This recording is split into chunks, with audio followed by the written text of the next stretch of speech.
NFL draft nerds, welcome in to Rogue Football. We have got my final top 32 big board, and obviously, one day away from the 2025 NFL draft, one day away from round one, 32 picks in round one. So we're going to take a look at if it just went straight up BPA, where I would be with the top 32 picks. Now, obviously, scheme is a big part of evaluation. If you run a specific scheme, let's say you have a zone rushing attack, you're probably not going to want to take somebody who doesn't have the best athleticism on the offensive line, right? Whereas if you have a gap power rushing scheme or a more balanced rushing scheme, you might be good with the 350-pound offensive lineman who doesn't move all that well, but has unbelievable size, length, and physicality at the point of attack and is a brick wall in pass protection, right? So these are the types of things you have to consider and think about when you're putting together a board. One team's board is going to be completely different than another team's board. This is my best attempt at just trying to filter out the noise, filter out scheme. And when I think scheme is applicable, we'll talk about it. But these are my top 32 prospects for 2025. Fired up to get into it. Thank you so much for being here. If you enjoy the NFL draft, if you enjoy the content, you're in the right place. It's all draft all the time here at Rogue Football. Hit that like and subscribe button. So without further ado, my top 32 big board that I built over on the Pro Football Network Big Board Builder. And you've got the first 7 guys on the list here, and we will scroll down throughout this show. Travis Hunter at the top, that hasn't changed. If you've been paying attention, I think Travis Hunter is the most special player in this class by a wide margin, okay? And you'll see these arrows up and down on the screen. Those are not based on my initial rankings or previous rankings. Those are based on the PFN rankings, so you can disregard those when it comes to my thoughts here. Travis Hunter has always been at the top of my board. I think he is the most dynamic player, whether you're talking about a wide receiver or a cornerback in this class. He's unbelievably smart, has great ball skills, both as a wide receiver and a corner. Maybe the best hands I've ever seen in terms of being able to catch the football. His athleticism, the way he can create easy separation and then close gaps as a corner, he's unbelievable. So Travis Hunter is my number one prospect. At number 2, Ashton Jeanty, to me, a real blue chip running back prospect who can do it all. He's a great runner, low to the ground, compact build, extremely strong, great contact balance, great at breaking tackles. He's explosive as all get out. He's also great in pass protection and a great receiving target as well, both out of the backfield, and you can line him up in the slot. So I think Ashton Jeanty does it all for you. He's going to be an offensive engine. He's going to change the franchise wherever he ends up landing. At number 3, I have Abdul Carter, the top edge player in this class. Abdul Carter, to me, the ability that he showed to grow week to week was incredible. As a linebacker converting down to edge, I absolutely loved seeing that. I thought that he showed literal development from game to game, and that's pretty rare. And also rare is just his physical profile, like the athleticism that he has in his frame and his ability to create violence at the point when he gets to an offensive lineman, a tackle, or if he's rushing head up on a guard. He does that a lot from a 2-point stance. I mean, the guy is unbelievably talented and is showing that upward trajectory, that arrow that I think he has the ability to be a perennial double-digit sack type of guy and also a good run defender. At number 4, I have Mason Graham, who's about as balanced as they come in this draft, in my opinion. A lot of people getting this draft fatigue on Mason Graham, not me. You go back and look when he was fully healthy in 2023, only one player in college football had a better pass rush win rate from the interior. That was Byron Murphy, right? And I think Mason Graham, at 19 years old, was the most dominant player I consistently saw in 2023. 2024 still a very good year, battled through injuries, hasn't had the best pre-draft lead up due to not being able to test and do other certain things. But to me, Mason Graham is a stud interior defensive lineman who's going to be a really good pass rusher. He's going to be versatile, ability to line up really all over the defensive front, even out to 5-tech, play the run. I think Mason Graham's going to be one of these guys that is a pillar of a defensive front, a really good defensive front at the next level. And the biggest surprise here so far is Luther Burden up here at 5. He is my wide receiver 1. I simply don't, excluding Travis Hunter, right? Always have to make that caveat. Travis Hunter is kind of over in his own category by himself, just the number 1 player. But Luther Burden, outside of Travis Hunter, is my wide receiver 1. And to me, physically, skill-wise, what is the question? What is the question? He's strong. He's explosive. He's got good size. He runs like the wind, catches everything thrown his way. He's got great yak ability. He's tough to bring down. People are overthinking the fact that Missouri didn't know how to use him properly and the fact that he wasn't asked to run the full route tree consistently at Missouri. And the fact that Brady Cook, there's some rough tape, right? Luther Burden, to me, is going to make a lot of people look really bad in this draft. That's my take on it. Tyler Warren at 6 out of Penn State. Just an offensive engine type of tight end, a freight train with the football who has great hands, great contested catch ability, has the potential to be like one of the most dominant, balanced tight ends and versatile tight ends in the league.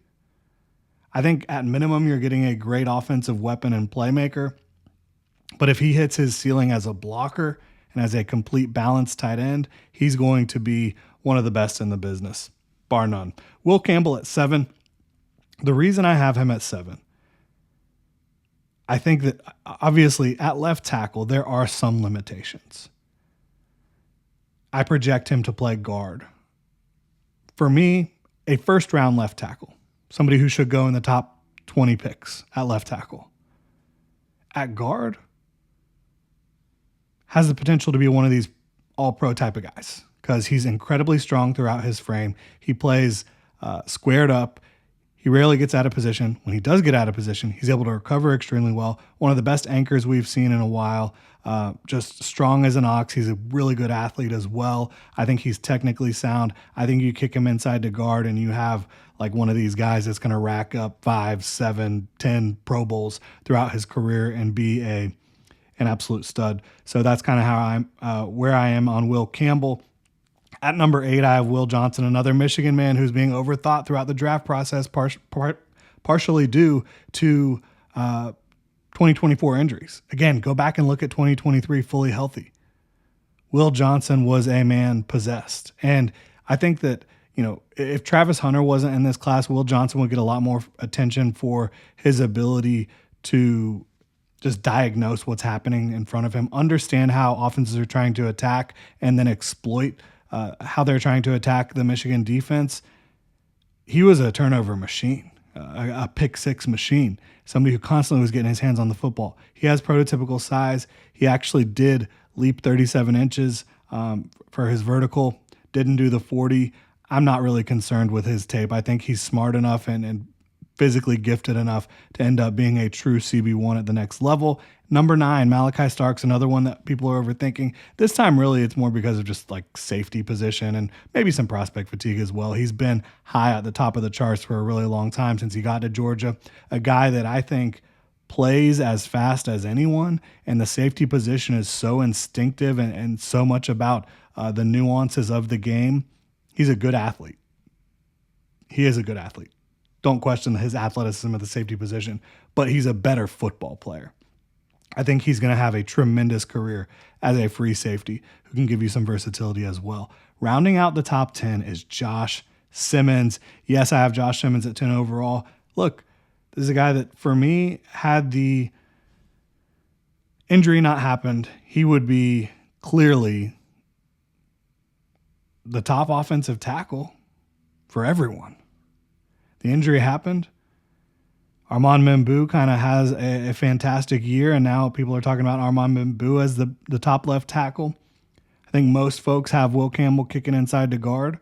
I still think Josh Simmons is the most prototypical tackle in this class, and one of the most prototypical prospects in general at any position.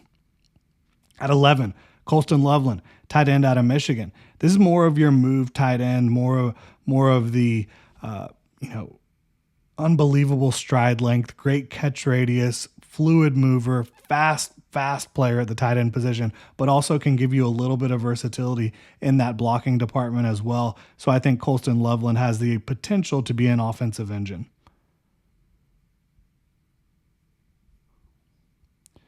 Thought we lost the bottom of that, but it's just the ad creeping in there. At 12, Nick Scorton, another one who I'm much higher on. Bottom line is, I think he went to Texas A&M. They asked him to put on too much weight, was playing in the 280s when he should have been playing in the 260s. You go look at that Purdue tape and go look at the way he moved at the combine and the on-field work. I think Nick Scorton is ready to show the NFL. And he's only 20 years old. What he was doing at Purdue, he was 19.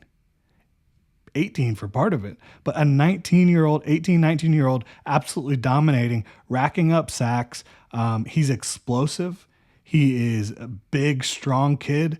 I think that he's got, the flexibility at his size, the ability to hit you with the outside spin, the inside spin, rush through your face, rush from multiple alignments on the defensive front. I think Nick Scorton's going to be a problem in the NFL.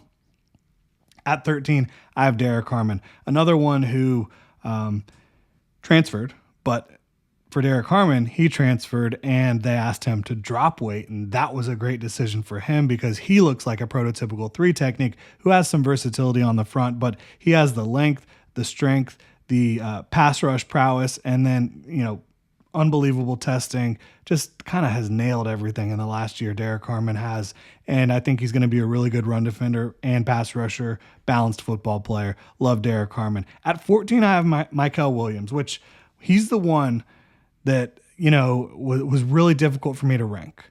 But I go back to the traits. I go back to the fact that he is going to be an elite run defender with his length and strength immediately, in my opinion, in the NFL. And then you see some of the pass rush skills. Georgia just does not ask their guys to rush the passer very often from an outside alignment. They just don't. That's kind of the way it goes. There are some similarities to Travon Walker. Travon Walker went with the first overall pick. I think this is the range Travon Walker probably should have gone in, closer to the top 10-ish, top 15. That's where I have Mykel Williams. I think he's going to be a really, really good pro for a long time, and I think he might be actually a little bit further along from a pass rush standpoint than Travon Walker was. Maybe not quite as physically dominant. Travon Walker was one of the freakiest athletes you'll ever see. At 15, athleticism may not be at a premium with Tyler Booker, but this was kind of that reference I was making at the beginning of the show. I think Tyler Booker, if you want to run gap power, if you want to be a balanced rushing attack, Tyler Booker's the guy for the job. And honestly, if you were just talking about putting him in that type of system, he might even be higher on my board. Unbelievable leader, unbelievable on the field. His mindset, he wants to destroy the will of his opponent. He wants to make them stop loving the game of football. His words, not mine. And you can see that with his strength, his length, his determination in the run game. He absolutely mauls people, moves them off the ball. In pass protection, he is a brick wall. He's not letting you get by, and he's got that size and length to where even if you are able to get him with a move, he's probably got the ability to affect you and slow you down. So I think Tyler Booker is going to be a fantastic guard at the next level. And at 16, I do have Armand Membou. I'm a big fan of Membou. I thought I was one of the biggest fans of Membou, and then everybody was like putting him up into the top 10 range. To me, even though he is a tremendous athlete, even though he was basically dominant at Missouri this year, technically there's still a ways to go.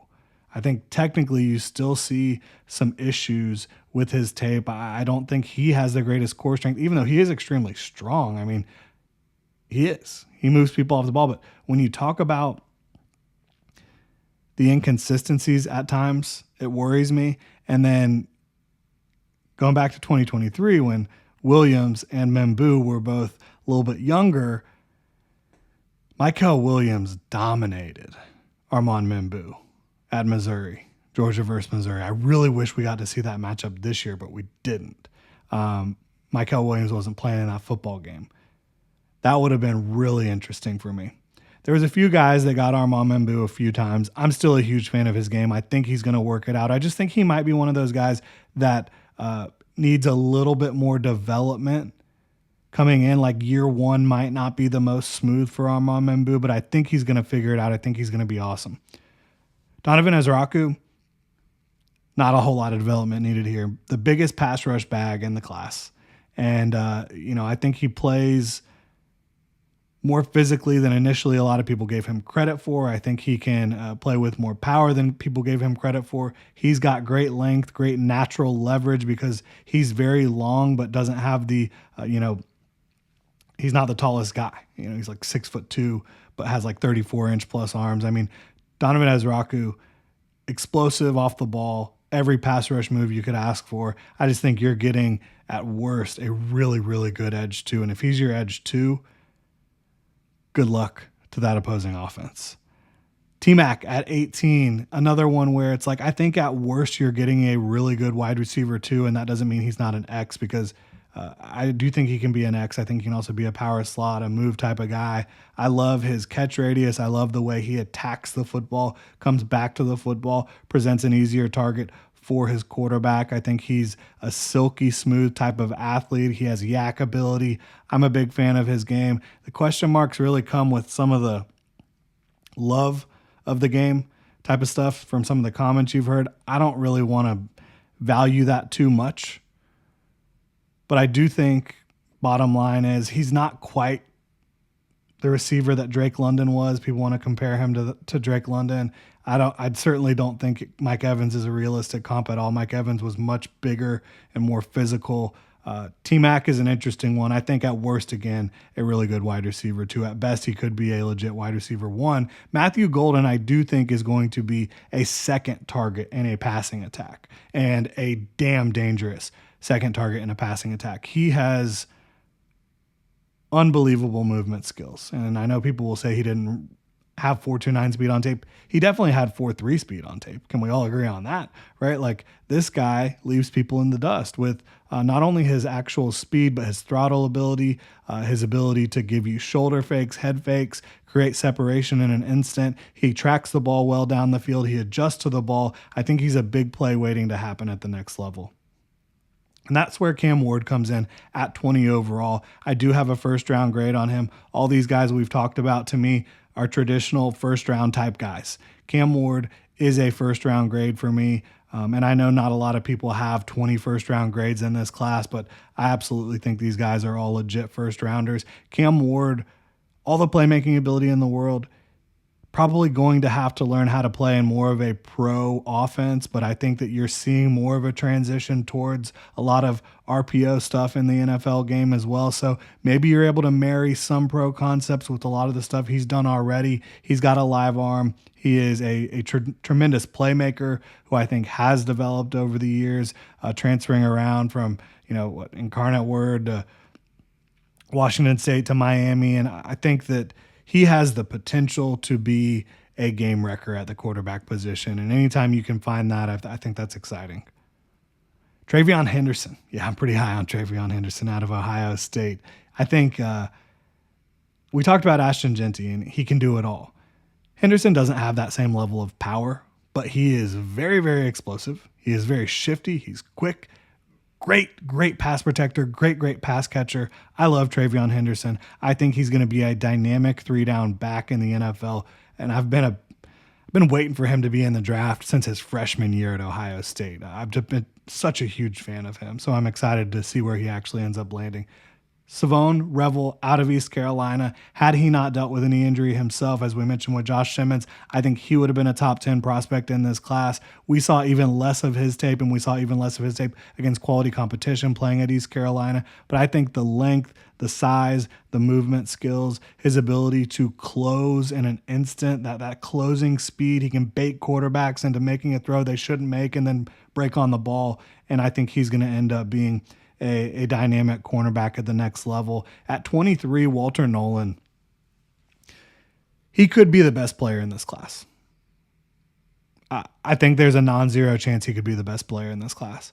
I also think there's a non-zero chance that he just doesn't make it because he's very erratic, in his play. I think that you've heard some things about, his his drive, all that stuff. But when he hits better than anyone as an interior defensive lineman, 3-tech type of player. Unbelievable athlete, former number one overall recruit in his class. You see it a lot on tape at Ole Miss. He's just got to clean it up. And if he gets with the right team, you could see a dominant football player for a very long time. Emeka Egbuka at 24, maybe not all of the physical gifts that some of the other guys have that we've talked about, but such a sturdy football player, dirty work wide receiver, who I think is a smooth athlete. Great body control, great hands, contested catch ability. I think he can win from the slot. He can win as a Z.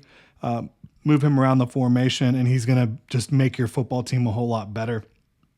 I don't know that he's a number one wide receiver, but if he's your wide receiver too, playing from the slot, playing Z, moving around, you're in a really good situation with Emeka Egbuka. At 25, I have Gray Zabel, tackle at North Dakota State, who I think can play center or guard at an extremely high level in the NFL. I loved his tape. I projected him to play center or guard from the very first moment I saw him. That's kind of how it trended, and I'm happy I called that one pretty early. But Gray Zabel,